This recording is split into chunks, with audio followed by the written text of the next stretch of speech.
Hello, ladies and gentlemen, and welcome to another episode of the Family Podcast with your two favorite brothers. My name is Sammy. My name is Don. And welcome to the show, everybody. Today, this is a guest that I wanted to get on for a minute. Yeah. So, Gemma, welcome to the show. Hey, guys. Thank you for having me. No worries. So, could you give a little introduction? Little introduction. Yourself? Yeah, little one. We'll go deeper. Let's sell myself to the audience, shall we? Yeah. So hi guys, my name's Gemma Edwards. I'm a current law student / project manager for an entrepreneur / multiple other things. I'm kind of a woman of many talents, I like to call it. Shall I stop there? Yeah. I mean, this ain't an interview. No. I didn't know how much I was selling myself, but yeah. No, that's good. So I like to go to the beginning, innit? So can you tell me your earliest happy memory and also what it means to you today? My earliest happy memory? Yeah. God. I definitely, maybe if I'm thinking of an early happy memory, it would have been my childhood. I think traveling. I traveled a lot when I was younger. One of my favorite destinations had to have been Mexico. Remember, I swam with sharks, dolphins out there. That was definitely He said that as well. Huh? He said that was his favourite as well. What? He didn't swim Mexico? Yeah. Oh. Because we went there for our honeymoon, so. Where did you go? Cancun? Yeah. Oh, Mexico is beautiful, man. Yeah. Hey, what is this madness, bro? Hey, listen, yeah. Where are my likes, my comments, and my subscribe? I ain't been to Mexico, people. You know, run my figures up. These two talking all travelled up and... Anyway. Where's your favourite destination then, Don? My favourite destination? Yeah, probably Ghana, you know. Ghana's lit. Yeah. But that's just because... Like, I thought you were going to say Central London still. No, that's about all these subscribers take him to, is it? That's S. Okay, yeah, I know that's But S, he'll probably... when he gets older, he'll travel more. Yeah, but sorry, go ahead. So the traveling. No, I think holidays. I think one of the things about traveling, and I think, you know, most people can probably testify to it, is that traveling opens your eyes massively. Traveling allows you to see different cultures, experience different cultures in ways you wouldn't hear. And I definitely am one to preach to people, if you have the opportunity to travel and to get out and see the rest of the world from another perspective, it's definitely something you got to do, because it opens your eyes and it broadens your horizons. It can be from, you know, I even think back to the fact that I moved up to London from Brighton literally last year. And they say you're meant to get out of your hometown as young as you possibly can, you know, to get more opportunities. And I think that, you know, whether it's traveling from one side of the country to the other, or it's traveling to another side of the world, I think the experience you get from traveling is invaluable in itself. Yeah. What was it like traveling from Brighton to a city like London? Well, the M20, was it M25 you travel up, or M27? Yeah, that was a long road. Playing all these slow songs, crying my eyes out. No, I'm joking. No, it was a big step. I'm sure you're probably going to touch upon it, because I know that's going to happen. But I left foster care, so I was in foster care. So I left my placement to come up and start a life on my own, which is definitely something I'd wanted to do for a long time. Because I think, you know, we will touch upon it, but one thing, children in care, specifically me, myself, I never had was stability. And I knew that was something I wanted by moving into a place on my own, was that stability. So yeah, I just kind of fast tracked that, really. How did you find the Leavers Care program? The Leavers Care program. There's a lot good about the Leavers Care program, and there's a lot bad. And that's why a lot of the work I do centers around making changes for young people who are leaving care. I think there is support there financially. Yes, different authorities offer different support, whether it's financial support, physical support, whatever it may be. But I don't think it's at the standard that it should be for children leaving care, because, you know, children go in care because they don't have parents, they don't have family that they can rely on, you know, and authority essentially is meant to be your corporate parent. But when it comes to, I think, fulfilling the obligations that they should be filling and filling them properly, it's kind of a two-sided coin. What they're meant to do and what they actually do are two different things. So, yeah, I don't know if that answered your question. No, it does. But... Yeah, so you spoke about how you were in foster care. What were the circumstances around you entering foster care? So my mum sadly passed away when I was 9, just very suddenly. Literally went to sleep one night, never woke up the next day. Wow. And then fast forward maybe 3 or 4 years, I was living at home, just me, my dad, my brother. I grew up in a very traditional nuclear family. So it was just me, my dad and my brother. And then eventually, I think putting it best is that just my relationship broke down with my dad. It wasn't safe for me to be at home anymore. And then I kind of went a bit from place to place. I stayed with my godparents for about 6 months while they were trying to find me a home, because the plan was for mine and my dad's relationship to build back up. But in reality, that didn't happen. He wasn't kind of trying to make it happen. So I ended up going into foster care, and then, yeah, I'm here now. That's mad.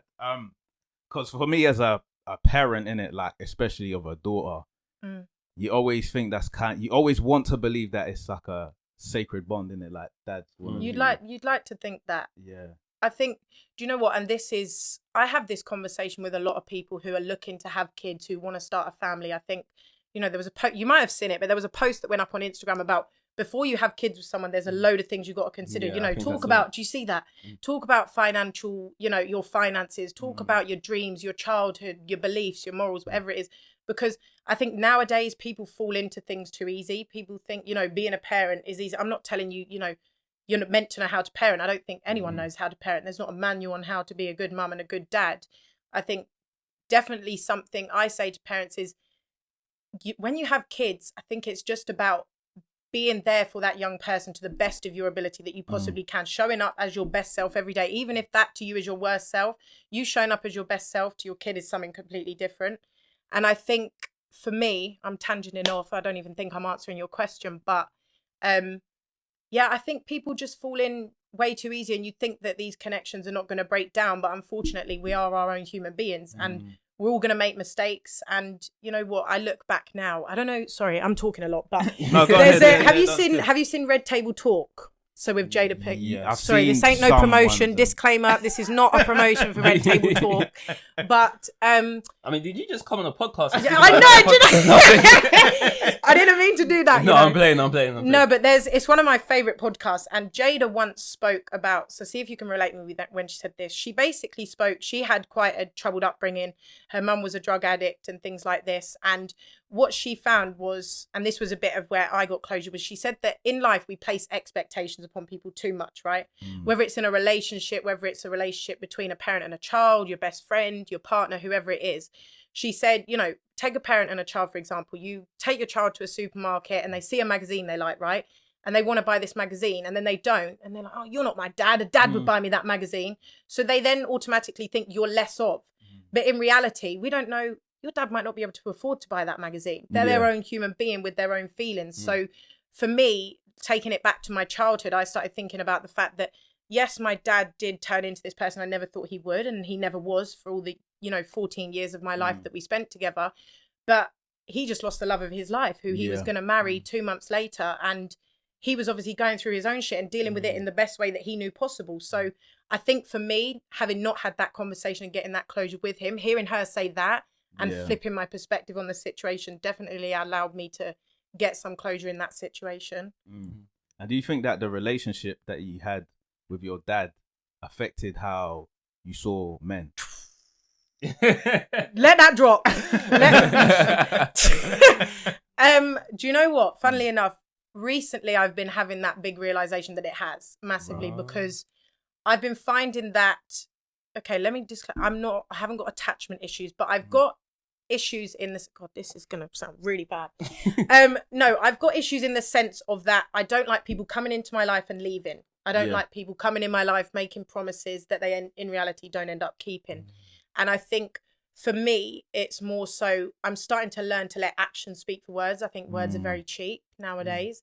I think anyone can say anything, but following through on it, it's like, making your dreams a reality. Anyone can say they want to be a millionaire, but actually making that happen is another thing. Right. I definitely do think it's changed my perspective on men and building that relationship and trust, because how I see it is I had a relationship with my dad for 14 years, could never imagine my life without him. And in the space of one day, when I ran out the house that night when everything happened, we went from being in each other's lives to then it's now nearly been 5-6 years that we've not even said one word to each other. So it's kind of like, how can someone be in your life for that period of time and then in a matter of hours, not even that one day, they're like a complete stranger. So I think that in itself has impacted my relationship that I make with men. And that's where I think, it's action speaking louder than words. Don't just say you're going to be around and you're going to do this and you're going to actually do it and be consistent. I think consistency is another thing entirely. Yeah. I think, you know what? I feel like that as well because I came from a place where I did music for a long time. And in music, people sell you dreams all the time. We can get you this, we could get you that. If you just do this, if you just do that. And then 2-3 years have gone by and you're in the same position. People have dropped you who made promises. And so one of the reasons that I really gravitated towards podcasting is because like I control everything. You know what I mean? And I think in some senses it gave me like issues around control. You know, like I need to feel like I'm in control of stuff a lot. Mm. See how you laughing? say that, but you know what? You say that like it's a bad thing when it's not. In essence, you're in charge of your own destiny. Yeah. And how I see it, you know, with you saying that, where people like to overpromise, I use the term people like to overpromise and underdeliver. Yeah. Right? I've always used that. When people come into my life and I can tell someone who's going to come in, and you know, I've had many people make promises to me. You know, I've got a career to go on in law. And people say to me, Gemma, you know, I can see you doing this. I can see. Let me give you this contact. Let me put you in touch with this person. It's 3 years down the line. I'm still waiting for that person. You know, so it's kind of like people love to overpromise and underdeliver. I always use that term, you know, and I think that's another thing about people in general. I think people get a satisfaction out of that as well, you know. Yeah. But I think, yeah, with what you said, it's crazy that you lot both think like that because it's mad. Like, it's not to say that I don't trust people, innit, yeah? But... You don't trust people. Not... Be real. Innit? No, do you know what it is, yeah? Like, growing up, like, I'm not a trap boy by any means, innit? But where we grew up, like, people don't tell the truth. Do you know what I'm saying? It's just a reality, innit? Like, if I want something that you've got, yeah, and I can lie and take it, yeah, then... In perspective, yeah, there's a huge percentage of people that where we live that would do that. To better their circumstance, they would lessen your circumstance. And I think because of that, it just made me think like, raw. And then also, I think another point for me is that I've always been useful. Like, I've always wanted to do something. Like, if someone's like, you know, I can't use this in it, it needs fixing in it, then I'll be like, raw, I wonder if I can fix that in it. Or, well, do I know someone that can fix that and all the rest of it in it? And because of that, lots of people have always come back to me to do things, innit?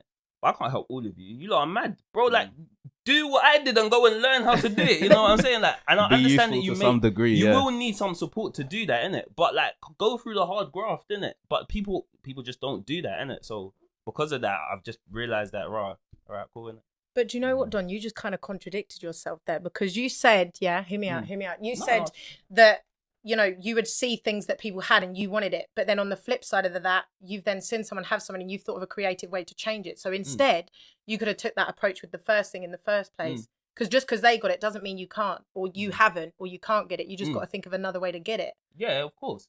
But I just think that the reason why people don't tell the truth about a situation or why they overpromise and underdeliver is not necessarily because...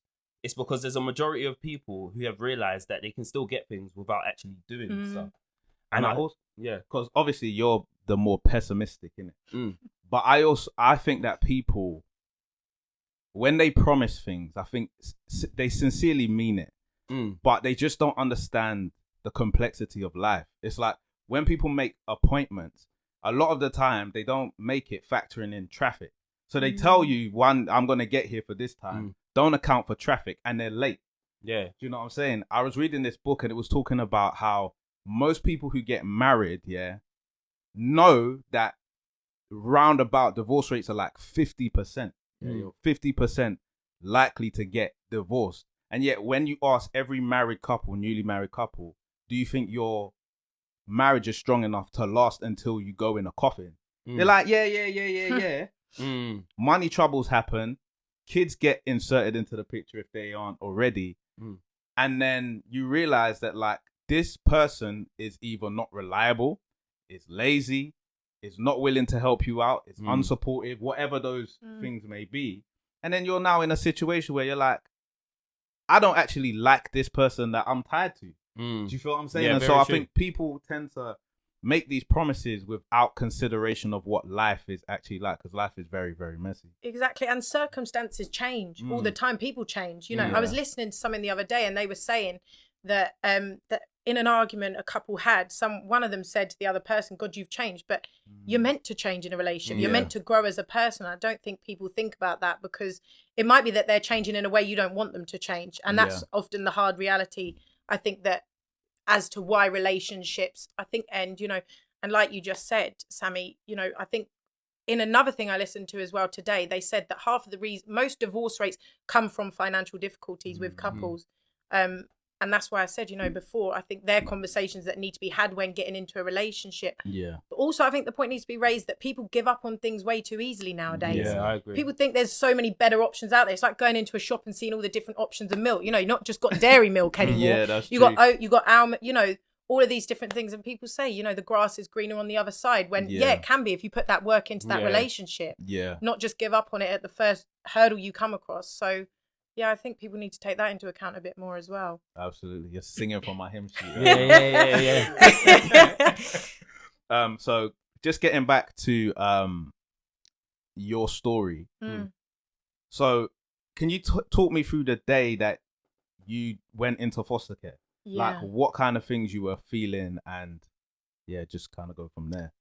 Yeah, so okay, so the day I went into foster care, I remember I'll tell a funny story actually, which might make you laugh. But so I actually went to one placement first before I ended up in my forever placement, we'll call it. And it was funny because my godmum actually dropped me to that placement. And remember, we were sitting in the car and my social worker called me. She said, Gem, like, I'm going to be there in a minute, so just, you know, wait for me downstairs. And I was sat in the car next to my aunt, and I said to her, God, Auntie Amanda, wouldn't it be, I said, I wouldn't like it if I walk in there and the carpet's red, right? Hear me out. And there's beads hanging from the door, right? Now, I'm not materialistic, but I do like the finer things in life. So I'm thinking, God, if she's got beads hanging up, I can tell we're going to have some cultural differences here. I was thinking, oh my God, you never guess what? I walked in, the hallway carpet was red. I swear to you. And she had beads hanging from the door. I swear, if I could go back there and take some photos and I looked at my godmum, and it was almost like those were the two signs I knew this was not going to be the placement. And funnily enough, that placement broke down within 3 months. It was only meant to be a respite, because like I said, my relationship with my dad was meant to rebuild back up, but that didn't happen. And I think the main reason this relationship broke down was because she was looking for a child to nurture. She wanted to take that child to the park and swing her on a swing. Listen, I was 14 at the time. You wouldn't have been swinging me on a swing. So like, it just, you know, she was looking for something different than what I was. And I think that was what separated her from my foster mum, who I cannot speak highly enough of, who I later went to, because what this woman originally tried to do was tried to be a mum when I wasn't looking for a mum. I've had a mum. What I wanted was a female figure or a mother figure that was going to come in and try that, fill that void, you know, in a way that, how I like to say, my foster mum, Shelley, who I ended up with forever, did. She did it unintentionally. She came in and kind of filled that gap, you know, without even realizing. And I think that was what created such a special bond, was because it's almost like she could see that little girl deep down that was just wanting a mum. And then she you know, she ended up filling that. So yeah, but that first placement anyway, that I went to that placement, that broke down after 3 months. And then I got took to my second placement. I remember I was out on a school trip at the time. We were, don't know if you ever used to do it, you know, in like geography where you go and measure the groins, like they were doing. You're looking at me like, what the hell is she talking about? So but I lived down on the seaside, so obviously you wouldn't have got basically we would go in you might have measured, like, I don't know, the bridge, London Bridge, or what. All right, okay, we'll go with something else. But anyway, so I was out on a geography field trip, and then basically my social worker again, she called me. I remember my foster mum at that time, the first placement lady, she dropped me off. All my stuff was in the back of the car in a case, some black bags, things like that. So she dropped me off to the field trip. Then she went to take that stuff to the foster placement I was going to. And then that was literally it. I've never spoke to that woman since. She dropped me off. She said, have a good day. You know, I said, thank you for everything. And that was that. And then I remember after geography, I met my social worker in Brighton City Centre, and we jumped on the bus and we went to my second placement. And I remember you walk up to it, so it's 37. I just remember looking at the door, walked up, big door, nice house as well. No beads. No red carpet. I walked in, and I remember Shelley, my foster mum, she was coming down the stairs. My foster dad, Nicholas, opened the door at first, like, hello, welcome. My foster dad's very posh, right? So he wasn't, I wasn't expecting, oh, hello. He was like, one of them. So I was like, yeah, you're right. Yeah. And basically, like, I was obviously I'm making out as though I was like excited. I was petrified. Like, of course. I was walking through the door, and I've said it in an interview I'd done previously. Like, I did not know what to expect. You know, it's almost like I can't ever put into words the feeling. But one thing I've always said is when people ask me, you know, who is the worst person you ever lost? I never say my mum. The worst person I ever lost was myself, and that was going into care, because that was when I hit a point in my life where it's like, fuck. Like, sorry, am I allowed to swear? Yeah. You swear all the time. There's me going again. Like, I didn't know how to pull myself out of this one. I didn't know how to pull myself out of my mum dying, but somehow I'd done it. And it was almost, I definitely would say when I went into care, I lost myself. But yeah, so I walked into the home, and then Shelley came down the stairs, and I've said it before. I remember she came down. She had this red cherry dress on, with a red Michael Kors bag, red crop cardigan, red heels. And I was thinking, this woman's got style. Yeah. She came down, and then, we just she was like, hi, like, I'm Shelley. She introduced herself. And it was so funny. My niece, she came running through like the conservatory door, and she like looked up. She was like 1 at the time. And she was like, who's this gran? She said it in her, like, she said it how she said it. But, I remember just looking down, and my heart just dropped. I love kids. Okay. Yeah. My heart just dropped. And it was so weird because, like, in that moment, all of these 3 people came together. Like, my niece came through there, Shelley came down the stairs, and then I got Nicholas, who just threw a complete catalyst in the mix. Like, it was weird. That night, I remember, you know, and then, so I've gone in, I've stepped in. Malia's come through. She actually, after saying, who's this gran? And gran went, oh, this is Gemma. She's going to be living here, blah, blah, blah. And then Malia just grabbed my hand. She took me straight out to the garden where I met her mum, and we were just, it was mad. There was like that very moment, I was like, it's weird to say, I was like, I'm home. And it was like the first time in a long time, won't get emotional. It was like the first time in a long time where I thought, I'm home, and this is where I want to be. And I remember I messaged my social worker that night, literally saying, I do not want to leave here. So we need to make this possible for me to stay. Because that wasn't actually, I was only meant to be there for 2 weeks. So I was meant to go there, then to somewhere else. And I actually got took to that other placement to view it. And I literally stepped out. I said, you are not, you're going to drag me out of this house kicking and screaming. I tell you now, because it's not happening. And it was funny because my foster mum and dad felt that connection, and we went with it for the authority. We were like, you're not taking us. Because, you know, foster care is about giving that young person that home that they've been longing for. That's right. And because of finance reasons, unfortunately, I have to say it is because of finance reasons, they want to take you out of that placement, because there's 2 different payments. You pay more for a set of parents that are basically under an agency, so a fostering agency. But if they're under local authority, so if they're local authority carers, they pay a cheaper amount than they would for someone for an agency. But that's another story. How many?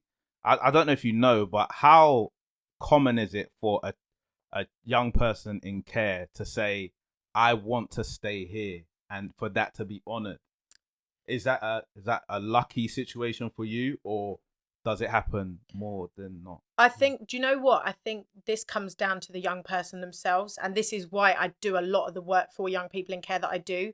I'm someone who has always known what she wants. And when I know I want it, I'm going to do whatever I can to get it. So when I stepped into that placement and I knew I didn't want to leave there, I knew I was not going to leave, because I was like, literally, like I said, you will drag me out of here kicking and screaming, because I will read all those legislation bits that tell you what you can't be doing to me and this and that. So, but unfortunately for a lot of young people, that's not the case, because they don't have a voice like I do where they're willing to speak up. And that's why I feel like individuals like myself and the people who do this advocacy work for young people in care are so important, because, you know, in a lot of the work, and when I do work with social workers and the local authority, I say to them, we're forgetting that it's the young person's voice who needs to be at the centre of all of this. And in these meetings we're having where we got, you know, your social worker, my social worker, because I remember we have meetings, right? As kids in care, you have these meetings, which are like, you have looked after child meetings, SELACs, POPs, PEPs, the personal education plans. So that's what they all are, right? And you go into this room and you're sat around a table. You've got you there. You've got your social worker there. You've got your foster carers. You've got their social worker. You've got your independent reviewing officer. You got all of these bodies. So it'll be a teacher from your school and then their representative. Wow. So you walk in as a 14, you know, I was 14 at the time, but you've got kids who are 9, 10, maybe even 5 years old that are going into these meetings. True. And what I say to them is, you don't realize in those meetings, it is that young person's voice that gets lost in all of it. And that's the ones who should be amplified the most, which is sad. So in relation to your question, Sammy, I think, you know, I was definitely one of the lucky ones. I like to think that more young people are being listened to nowadays, but it's just about amplifying their voices in order for that to happen, which sometimes doesn't happen. And I think you're right. I think in your situation, one of the things that I've always spoken about working in social services is that it takes a joint approach to get anywhere. Yeah. And I think in your situation, you was fortunate to have, you know, your foster placement actually fight for you as well.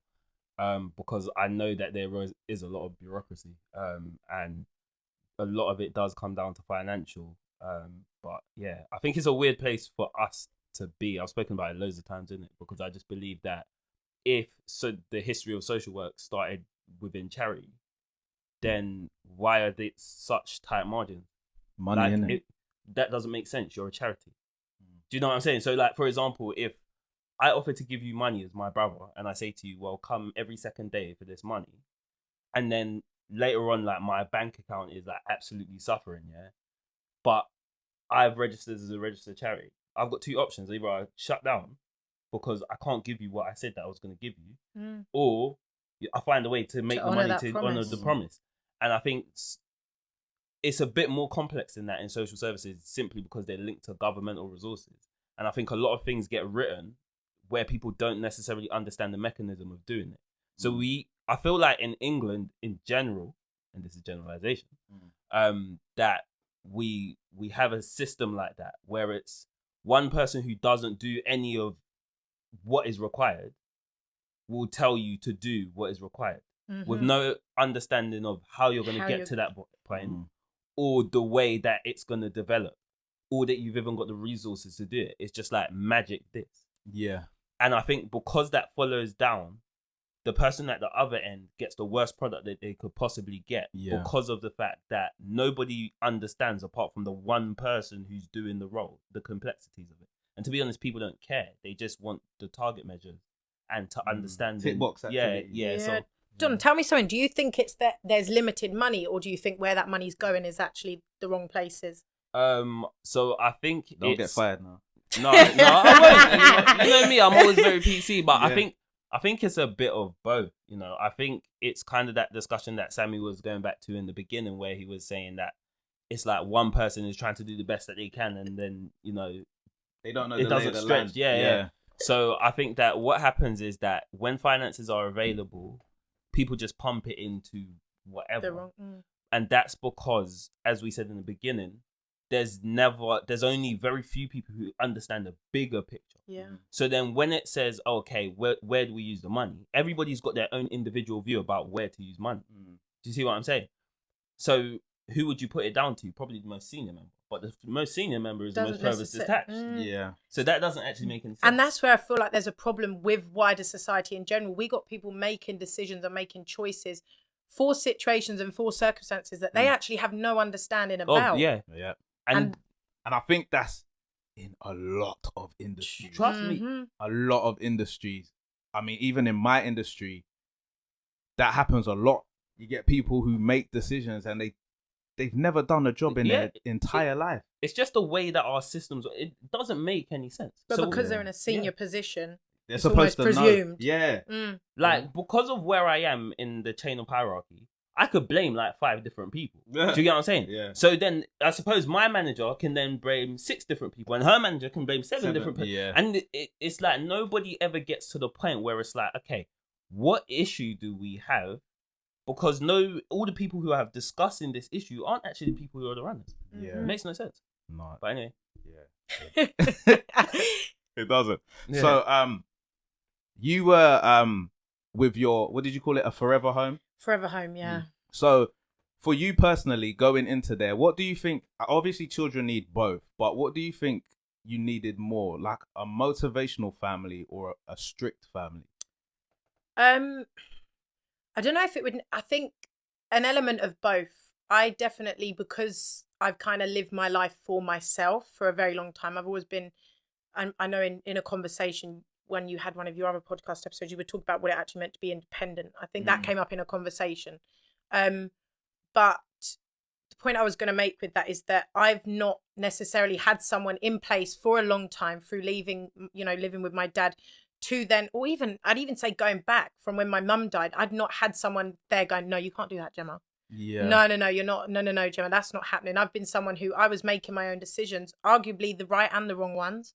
Because I think, when you make the wrong decisions, you learn from them. But I'd not necessarily had that authority in my life saying, no, Gemma, this isn't going to happen. But that was because I did make the right decisions. And even when I moved into this placement, my foster parents, they have certain things they have to fill out as carers. So what you do on a daily basis and your whole life's recorded. Yeah. But at a certain point in time, I don't know whether I can say this because they did have a conversation, but they basically were able to stop that because they wouldn't even need to ask me what I was doing. I was kept in check. I was always saying, I'm going here, I'm doing this. I'd send them photographic evidence if they needed it. I always made sure they had what they needed. But I think for me, the main thing I needed was I needed someone behind me who was going, Gem, I believe in you and I'm going to believe in you all the way till I need to. And then I'll stop when I go to the grave kind of thing. And I think, like I said, it was the consistency and stability that I never had.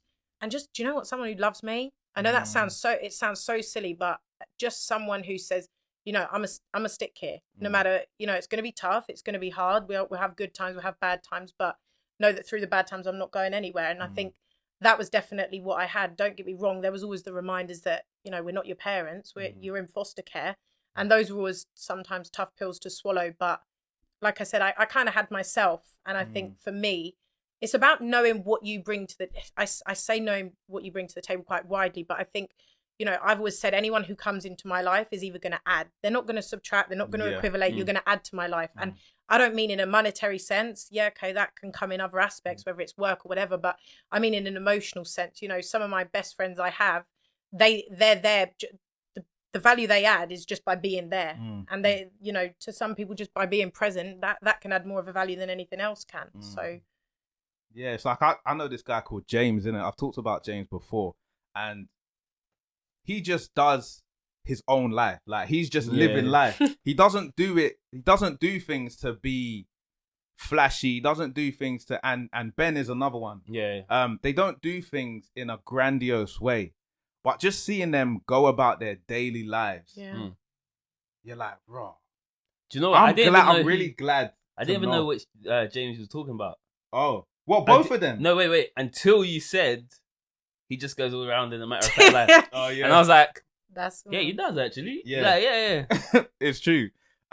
Okay, so I want to talk a little bit about your boxing experience. Yeah? Oh God. Yeah, because there's something that I'm like the assumption would be you had all this emotion and you needed an outlet to let it out, and that was done through boxing. Your assumption would be correct. Okay.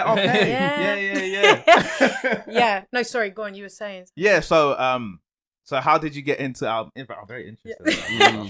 How did you get into it? We'll start there. Okay. Yeah. I was at an event and a guy called Scott Welch, who basically owns Brighton and Hove Boxing Gym. He was at this event because it was my godparents. They do multiple events. We were there. It was a mutual friend. And I ended up talking to Scott, and Scott was like, I need you to come down. Just come and try it. Right. He was like, have you ever done boxing before? And I was like, no, but I said, I want to get fit, because he told me he does boxing. And at that point in time, I was thinking, do you know what? It'd be nice to just kind of get fit and get healthy and just, I don't know, do something better for my health. And he was like, do you know what? Come down and try it. And then I remember it was a couple of weeks after that. When I left, I was all for, this is the over-promising and under-delivering. Yeah. I'll be there, Scott. No worries. I'll see you there. Then, 3 weeks later, then I decided to show up, and I was like, okay. I basically walked in. You got people skipping this, that. I'm thinking I can't even skip holding the rope. Then you got all these people doing push-ups, pull-ups. Yeah, it was quite intimidating to say the least. Some nice looking guys though in there when you step in. No, but it was intimidating. I was one of the only women in there. And I actually ended up becoming the first female club captain for the boxing club. Wow. Which was definitely one of the best achievements I had. And I got that as a result of my first boxing fight, which I also won the best junior boxer that night. Yeah, round of applause, Impressive. people. Yeah, Thank yeah, you. impressive. Yeah. You gotta give the accolades. Yeah. Yeah, no. So, I just got into boxing because it was weird. I initially went to get fit, and then when you're in that boxing environment, you see these people sparring in the ring. You know, it was kind of like, I remember I was on the bag for the first time, and I didn't even know I had this inside of me. This animal was coming out. I was thinking, yeah, I need to see more of this, because it was almost like in my head I wanted to explore it could go, because. Right. Even when I had my first set of sparring, my coach was like, "Oh, you got some aggression there. Like, you got a good right hand." And it was almost like I was thinking, do you know what? I'm actually interested where this could go. And I've said to people, I think you can't go into a boxing environment, one that genuinely is a boxing club. Setting that aside from going into a gym and seeing a boxing ring there. When you go into a club where it's born and bred boxing, it's almost like you gravitate towards the sport, especially if you're hungry for it. And I think. That relates to my career choice when you're like just being hungry for something. And I think that's where I got a lot of definitely with boxing, I got a lot of my discipline, in being disciplined, staying motivated when times get tough and things. I definitely think that I got a lot of that from boxing, but I think that answered your question, didn't it, Sammy? Yeah, no. You got to draw me back, man. No, it's good. Because obviously I'm always gravitated to, because we've always had these like expectations about what women should do and what men should do. And so whenever I find women who are willing to bridge the gap, I really want to find out their kind of motivations behind what led them to do that. So it's interesting hearing you talk about it, and especially like that where you were saying like there was something inside, innit? Because there's always been this phrase that I've maybe erroneously always applied to men, where it was like, you train men to be monsters and then you let them dial it back. I don't know if you've ever heard the thing, but it's almost like I would rather be a soldier in a garden than be a gardener in a war. So you learn all of the skills that make you competent in some things. And then if you don't need to use them, then you don't. And so when I heard you, I was like, oh, this process can happen with women as well. Yeah. So I was stripped of my attributes. They decided I was too dangerous. No, but you still got it, like, you know what I'm saying? You're my brother, man. And sometimes when I see you walking down the road, I'm like, I'm so glad I know this dude. Because you got that hard face and that side eye that we told you about. Oh my gosh. I don't even know it, innit? Like, I just live my life according to, I pray that I never have to use that stuff. Like, it's bare long, bro. Like, it's unnecessary, innit? Unless you do it in the sport way. That's slightly different. Yeah. And then I wanted to touch on this, Obviously, over the last maybe 5 years, we've seen the rise of celebrity boxing. Yeah. So as somebody who's come from like the grassroots boxing, how do you feel about it personally? Do you think it brings eyes to the sport? Do you think it denigrates the sport? Because obviously I know a lot of people who are massive boxing fans and they don't really like it. They feel like it cheapens the sport. I think they do because they're not used to seeing it. People don't like what they're not used to seeing because it makes them feel uncomfortable. But I think, I don't know, I'm now, obviously I've now stopped boxing to pursue another career, but I've still got ties in boxing and I still love to watch sport. Any opportunity I get to watch a show, one of my best friends, Shannon Ryan, shout out to Shannon. You got to check her out if you haven't, but she's an up and coming boxer. She's actually just signed to become a professional as well. So amazing. I can't say too much, but she's up and coming and she's been boxing since she was 3 years old. Well, she'd actually done, what's that other? It's not Muay Thai, it's kickboxing. Okay. She done kickboxing, right? And this girl's like 5'2", 5'3". She's tiny, but she is a beast. But she is now turning over pro as a female boxer. I think, certain boxers are paving the way. Clarissa Shields, Katie Taylor, they're marking their territory. And I think that's the thing. People don't like to see it until it's a fight they actually want to see. Like, I remember Clarissa, she had one of her recent fight, which was absolutely great. Like, she's an animal. But yeah, I think it depends. It's hard because, again, still there is stereotypes upon it. There's stereotypes around a number of things. And at the same time, you know, for women, they've still got a lot of hurdles to come across for it. Women boxers are not paid the same amount as male boxers by any means. Yeah. And there's still a long way to go with it. But I think it is just about trying to generalize new trends. Like, it's what we do every single day. Just because people say you can't do something and they don't want to see it doesn't mean it can't happen. You just got to warm the audience, I suppose, to what you're doing. That's facts. Because, 150 years ago, no black people were in the NBA. Yeah. What you saying? You know what I'm saying? So that was something that people didn't want to see. I want to see that. And now these guys are turning over $1 million contracts. They're being sponsored by some of the biggest brands ever. And I think you're right. I think it's an exposure thing. For years and years and years, I supported the Arsenal men's team. But now that you've got more exposure, social media and things like that, you're able to see like women playing the game. Like, we've got a striker called Vivian Miedema, and she's just an assassin, And when you see that in relation to how the men's team is just, I don't want to be disrespectful. Let's skip.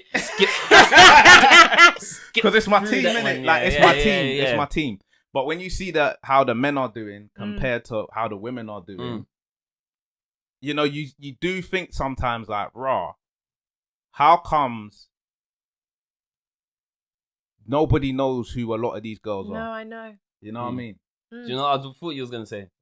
You look to the men's team and you think, how come you lot are so shit? But you know what? Look, I think that we have to be absolutely realistic when we talk about these things, innit? There's a different level of athleticism in the men's game. 100%. Like, just the ability to bully a man off the ball and things like that. I remember when somebody was talking about jiu-jitsu, they were actually saying that if you want to learn proper jiu-jitsu, you should probably roll with somebody who's really much smaller than you, or a woman, because they can't use strength all the time to overpower. So they're really, really good at picking up technique. That's it. Yeah. You know what I'm saying? And I think so much of our, like, especially boxing, so much of boxing has been centered around the knockout. That obviously a lot of casual fans, that's all they're looking for. I feel like casual fans will just, they get mad like when you see people tying people up. Like, there's a boxer called Andre Ward. He had this style where he kind of ties people up and then he beats them up in the clinch. And people called him boring. And I like fighting, innit? I think it's an art. Excuse me. I think it's an art form. And you don't know that until you go and you try and fight. I never even saw it from that perspective. That's interesting to see it like that. That people, no, you're right. People do go for that knockout, but they don't see the technique that you're doing. You're scoring them points. And that's where I feel like the women miss out a bit in these sports, because they're not always gonna go for the knockout. You know what I'm saying? But you're there to see the technique. But it's mad, isn't it? Like, and sometimes you get a beast like Carissa Shields, who's like got the technique. She still lock you flat on your face as well. So I think it's very Shannon interesting. Courtney, she had her one clear knockout. Do you remember that? Did you ever see that? No, she done that at York Hall, I think it was. That was a knockout and a half. So you get that, you know what I'm saying? So you do get it, but I just think that, like I said before, a lot of people watch just for that in mind. I told you already, fam. People are weird, bro. They're actually mad. Proper tact, I'm ashamed to be a part of this, Rick. No, I'm joking. No, it's not that deep. But yeah, like, I just, because I always think to myself, certain things work in balance, innit?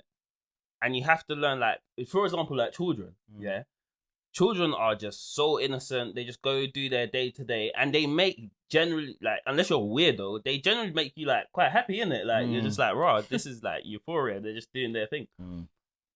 But unless you watch a child, and don't think that just because you're an adult, you know so much about life, there's actually so much you can learn from a child's interaction, And I just think, I'm like, you lot are weirdos, that like, you've got an issue with women's football, or you've got an issue with this and that, oh, it's not like this. I'm just like, but do you not think that there's something you can learn, innit? Like, heavyweight and lightweight are two different things, innit? But one usually can move a little bit more athletically than the other.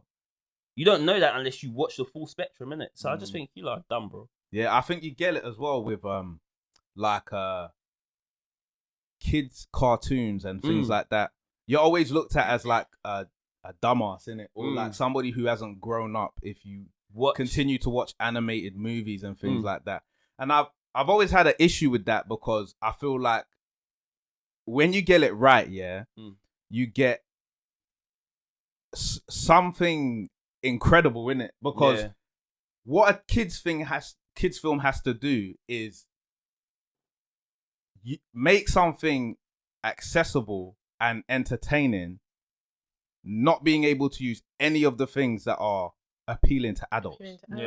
You know what I'm saying? Sex is off the table. Gratuitous violence is off the table. And when you look at everything on Netflix, that's what sells. Exactly what sells. Yeah. Squid Game. How long was that at the top? Yeah. You feel what I'm saying? So, and then you look at these things, and you look at something like The Lion King. And you can watch that as a kid, and you watch Simba dancing. I can't wait to be king. Yeah. Happy times. You know what I'm saying? And all the colors and all of this, you know, and all the songs bang in it.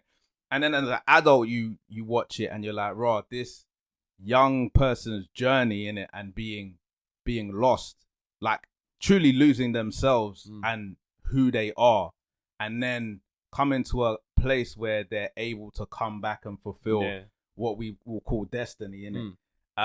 That's cold, isn't it? But see, isn't it funny? I find that shit really interesting. How I know it's what as a society we function to do, but how external things influence how we go forward with our lives. Yeah. You know, and I mean, it might be a topic you want to touch upon, but racism, for example, right? So obviously I moved in, my foster placement, I moved in with a Black Caribbean mum. So my foster mum, Shelley, she's from Barbados. And obviously I had, shout out Barbados. But obviously I had to have those uncomfortable conversations because, you know, the thing about racism in the 21st century is that it is so ingrained into our society that we don't even realize it exists. Yeah. People are way too set in their prejudices, especially those of the older generation. And this is where I say, you know, kids are not born racist. People aren't born racist. And this is where I say, and when I've had conversations about racism, I try not to touch upon it too much because I'm very passionate about it, right? And especially if I'm in a room with my white friends, they're gonna get some vocals that they don't want to get if they carry on the way they are. But anyway, the point I'm trying to make is that I feel in this generation, this day and age specifically, we have to target the generation from the bottom up, right? It's all about what young people are taught in school. I remember taking my niece to, you know, the supermarket, and she can't even see a black Barbie doll on the shelf that represents her. You know, movies, she can't see someone on screen that she can look up to and think, God, that's who I want to be. You know, all these Cinderella, who else? What other Disney movies are there? You look, they're all white. Do you see what I'm saying? There's no Snow White's in the name. You know, do you see what I'm saying? There's nothing they can look up to and aspire to be like. And I think, you know, when I talk about racism, it has to start from the bottom up. Why are we going to target the older generation who, quite frankly, are going to be gone and done in a few years' time? And it's real hard to change that. You can't change them. So bottom up, you know, start changing the curriculum, you know, the national curriculum, start incorporating, you know, black literature into what we're learning, start incorporating black history into what we're learning, you know, all of these things, because at the end of the day, those young people from the bottom up are going to be the ones going into those positions of power. And if we want change, especially with the change I see in the law right now, if we want that change, we have to have, and this reverts back to the conversation we were having before about, you know, there's people making decisions when they don't even understand the experiences. We have to have the people who are facing the oppression themselves talking and making those changes and helping make it happen. So and I also think it's on parents, because you know what's interesting, like my family, and it's from Ghana, innit? So we grew up and we knew about people like Kwame Nkrumah, who was like the first president of Ghana when it became in an independent country. And so when you hear about those things and like Yaya Santoir, and it's like you get to hear about people who aren't slaves. Do you know what I'm saying? Like from a real early age. And then you're like, raw, okay, yeah, man, we got some cool people on our side. You know what I'm saying? And it does do something to your confidence. But I think at the same time, it can't just be, you know what you were saying about some like empty things, like people who say things and it's just like they don't honor it type of thing. So I get why people say like, raw, yes, big up yourself, my king, and stuff like that. But I'm like, if you're not prepared to try and build a kingdom for something, why are you calling man a king? Don't do it for just clout. Don't do it just to say something because it sounds nice, innit? Like, be about the work as well. You know what I'm saying? No, so definitely. I think it's all good for people to say like the education system needs certain reforms, which I do agree with. I think school needs to be a more holistic Oh, experience. 100%. In general, we're not just talking about history. I'm talking about everything, and it also needs to be on parents as well to expose their children to these type of things, isn't it? And that comes with them exposing themselves. You know, Yeah. I've always said if you're in that situation where you're having that uncomfortable conversation and you don't like it, get more uncomfortable. I'm sorry, because the only way we're going to make change is having those conversations that need to be had. And I went to he's a friend of mine, Kojo and him. Do you know? Oh, yeah. He done a show literally last weekend, and it went off. Like this guy had real conversations. Like he was there to perform comedy, but we were talking everything from racism, to what we saw in the Euros. Yeah. Then he was touching upon relationships and women having, not lowering your expectations in a sense, but one point he made was how women should no, he was basically saying that men need to start valuing their money like women value their body. Right? Why is it there an expectation? You go out with a man on a first date and he's got to pay. See, I don't agree with that. But I know for some men it's kind of like, it seems like the right thing to do. And this is what I mean about society. We're brought up with these expectations set upon us. When no, if I don't want to pull my purse out to pay for this first date, I'm not gonna do it. Just because my mum or dad told me that that's what needs to be done doesn't mean it needs to be, So but yeah, his show, and it's actually releasing on Christmas Day. Oh, nice. He's dropping it, so it was a good show. He spoke, about, I'll look out for that one. For sure. And the thing is, there's a lot of things where you say things as a man, and then when you have a female daughter, you're like, Do you know what I'm saying? Because Bro, you see that drop. That thing, you see that thing listen, I'm not even a father, but you see that thing, I've always thought, like, really, we're gonna do this? Because for me, obviously, I have a lot of, like, my dad is like a man's man, innit? Yeah, he is, And he's like, raw, you pay, you take care, you take care of your partner, innit? And I'm like, but when I think about it, I'm like, but do I want my daughter to be dependent on a man? No, but and that's where I think over generations, what your dad may have generationally seen as acceptable then is not what it is nowadays. Like we see all these things, women, feminism, and all of this. We want women to be more independent. That's what we're striving towards. I'm not saying most women aren't, but so those expectations have now changed. Just like society's changing all the time. Yeah. So it's kind of like I get. I think we're realizing stuff faster as well. Like working in the care system, is actually crazy because it's like you can see life before you get to the end. So it's really weird like that. So I've noted that a number of females, especially throughout life, haven't looked after their finances. Bro, that's a mess for the system. Do you know what happens after? It's like, oh, my husband used to deal with that. Okay, you know that you're in serious debt. Oh, well, I wish somebody would have told me. Yeah. Well, when you open an account and you put your name on it, the terms and conditions, it's kind of yours. You know what I'm saying? And so we as a culture, because we're living life, I've said this before, but because we're living life for this first time, we haven't figured out what goes on at the end. It's only once you get to the end. So when you have to deal with social care, you realize that probably should have eaten a bit more healthy. I probably should have made sure I set up a power of attorney. I probably should have a deputy. I should probably write down some of my thoughts as well. So by the time get my notebook out just so I can make some notes? I feel like I need to be serious as well. But you fully moved on. I was like, what?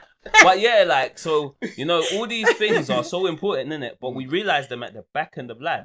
But do you think that? Sorry to cut you in, but do you think that's because, like, especially in the West, innit, there seems to be a disconnect between the elderly and the youth? Yeah. Because that I would say that, in Ghana, it's like we can only talk about Ghana. Yeah. There are elders who would tell you like, "Raw, pattern up in it." Like, you know that you can't always be 20. Like my mom used to say to me, like, "There's seasons in your life, and sometimes, like, if you don't do something in the day, then you have to do it in the night." And if you have to do it in the night, then you can't sleep. So you have to find ways to do the things that you need to do in this time of your life and in that time of your life. So the future is more accommodated. Obviously, man didn't listen, innit? No, none of us listen. Bro, like, man's going to Perry's house. I don't really talk about innit, all this season stuff, innit? Let autumn be autumn. You get me? But But do you know what? I think with what you're saying there as well, you know, I definitely think I've been to Barbados enough now. I've seen the culture and how it lives, and you know, I definitely can say that I get where you're coming from with that. But unfortunately, in some countries, you know, Barbados, I can speak about, and I've travelled to Zanzibar and I've worked in a school there. Unfortunately, there's a lack of opportunity. So you almost get to a certain point and you can't go any further unless you've got, you know, the outside opportunity. A friend of mine is looking to come and study at university from there at the moment, right? But she doesn't have the finance to support her in making that transition. And not only that, if she was to get that support from Barbados, she has to make a commitment to go back for another 3 years and do that work in which she's come and done here. Oh, wow, so it's almost like, while it will put that opportunity in front of you, it's going to hinder you at the same time by putting that blockage in place. So it's, you know, it's hard. Well, we do have a system like that. It's a mess, bro. Like when I say it's a mess, innit, because it's just like, all right, so if you fly into the UK, as an international student, your fees are astronomical. It actually doesn't even make sense, Not even to talk about the fact that we pay for Scotland, innit? But like, we won't go into that one, innit? Listen. And I like James English, you know. Don't burn bridges, fam. But you know, like for me, it's just little things in it that don't make like I said it to you before, innit? As a social worker, I'm registered to the social work council. I pay the social work council. I went to university. I accumulated a loan. I pay back my loan, and then you go into work and you have an NI and you pay back your NI. By doing that, you also pay into your pension, which you have no idea whether it's going to be as lucrative as it is now in the future. You've got no idea, but you continue to do that. And then you have a moment where you think as a logical person, so the income that I make is not even the income that I make. This doesn't make sense. So you can put on a piece of paper that I earn 52, 42, 31, but that's not really what I earn, is it? Somebody bending you over. Yeah.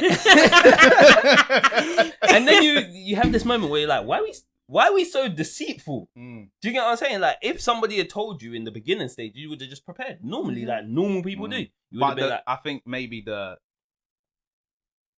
concern there is that you get people who are like, they're bending me over. You know what I'm saying? They're like, and they're like, I don't actually want to ascribe to this way of model. So, and I think that we need to get better at informing people, you know, and we need to get better at being a support system, because that's what we claim to be under a number of umbrellas, isn't it? Whether you're in the health and social care sector, or whether you're just in the general like help sector. But it just a lot of things don't make sense to me, bro. Like, I'm proper confused out here, innit? Okay, so I love where you're going with this, but keep going. Okay, so you decided that you wanted to go into law as a career. What were some of your motivations for doing that? Did you have any? I had loads. I think just the fact that I had authority in my life from a very young age, even before going into care. So my dad, who I left from, so the dad I was with was not actually my biological dad. So I have a biological dad, obviously. Sorry, that's so, yeah.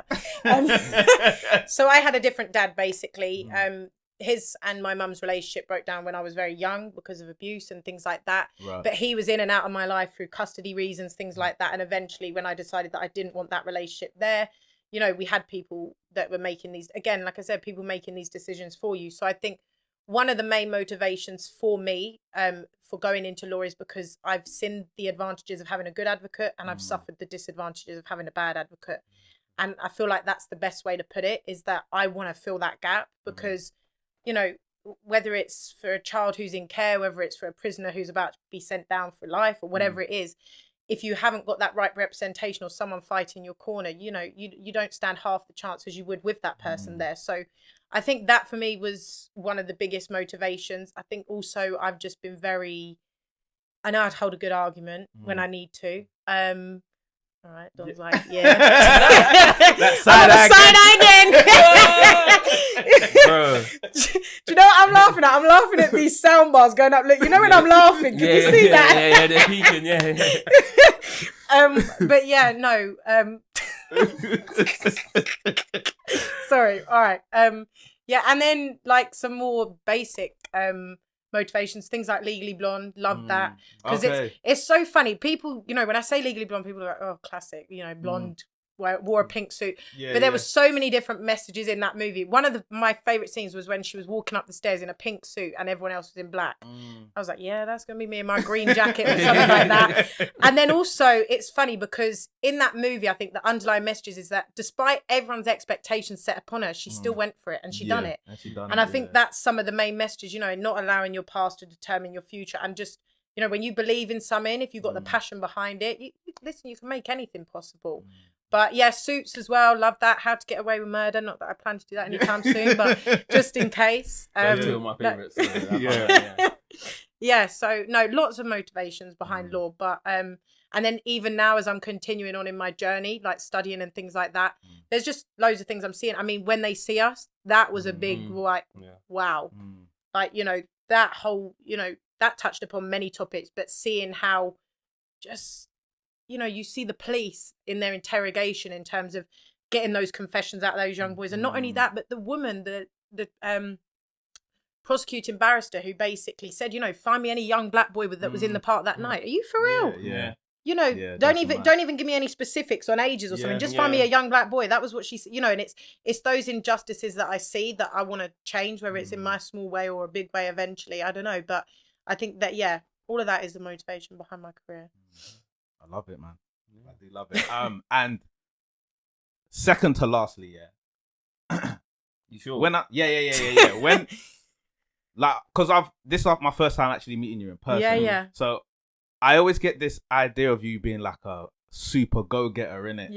And being out there and making links. You like that? Go get a goal setter. That's it. So what I'm actually interested in is, what do you do to relax? Ooh. What do I do to relax? Shit. I read. I listen to podcasts. God, do you know what? I'm actually lying. I don't relax. I try to. Do you know what? Even when I'm getting in the bath, I sit in that bath and my head's going, shit, Gem, you forgot to add that last sentence on, you know, or like it's going, oh shit, you need to get back to. Sorry, I'm swearing a lot. I don't actually swear like this. Stop lying. But no, I know I am lying. Yeah, I'm getting used to this. No, do you know what? I think I FaceTime my friends a lot and family back down in Brighton. I think that to me is kind of my relaxed moments in my day. Right. Is when I just kind of, it slows everything down. Even if there's stuff going on, it's just like where you're like, you're just talking shit to your friends, aren't you? You're not really doing anything. But I like to go out. I'm not really a party girl, because I feel like, for me, I've always said it to my friends and they just laugh. But I'm like, I'm going to be that person. I don't want to go into the club now. I'm not saying I've got £10 in my bank, but what I'm saying is I don't want to go worrying about, can I afford that drink? I want to be going in and leaving my car behind the bar and say, just run the tab. So I know that for me to be living that lifestyle, I've got to be working hard now. So it's kind of like, I don't know, but relaxing, it's something I'm working on. I'm trying to learn how to relax. Because, you know, I can't be coming to burnout. And this is the thing, health is important. And it's something I'm recognizing now. And it's better I recognize it at an early stage to not get that burnout. But for me, it's kind of like I'm trying to work my ass off now, and I'll relax when I go to the grave, as they say. Yeah, I think. Oh, what? So she don't get the sleep lecture, but I always get the sleep. No, but is this what you're gonna do? I get sleep. I get sleep. See? Oh, this is what how I'm many saying. hours? Well, it depends on what occasion it is, but yeah, I get sleep. A lot of sleep. No, 7 hours. Maybe. Yeah, no, I get minimum 7. Yeah. See, that sounds. Maybe not.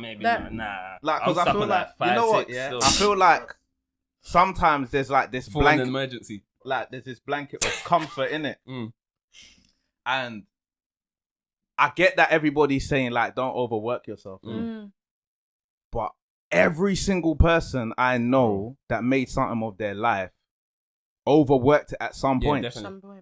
I think the point is just make sure that you have some times to remember. We were talking with John, and John was saying if you take like 10-minute naps, you can actually go through a whole day like without proper sleep. And you can just. I'll be taking those 10-minute naps and it'll be turning into 10 hours. I tell you, you know, 10-minute naps. And so what I got from that is like there are moments in your life to rest, but not all the time, bro. Do you know what I'm saying? Bro, like, not you know all what? the time. I hate it, innit? Like, I hate it, innit? It actually makes no sense, bro. You go to sleep, He's off tired, and you wake up tired. No, but you know what? You Yes. know what? Yeah, I get between 6-7 hours, yeah, of sleep a day. And I remember I was listening to this interview by, I think it was Steve Jobs, innit? But it might be Bezos. I can't remember. Either one of those, yeah. And he was like, he's discovered that at the point he's at now, Yeah. Things come down to one or two really, really important decisions. If he's tired, he's gonna make the wrong decision.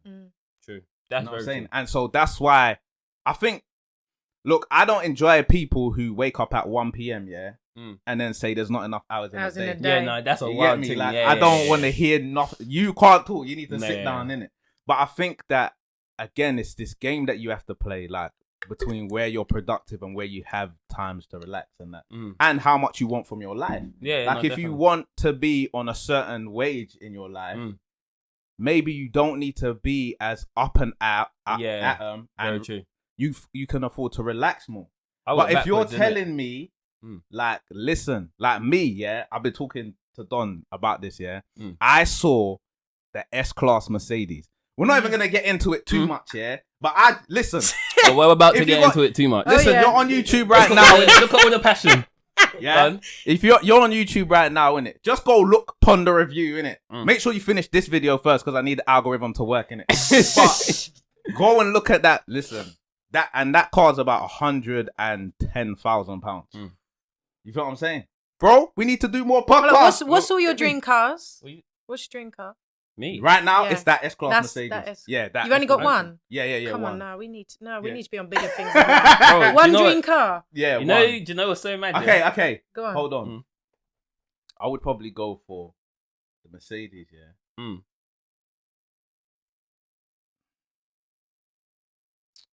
You know what?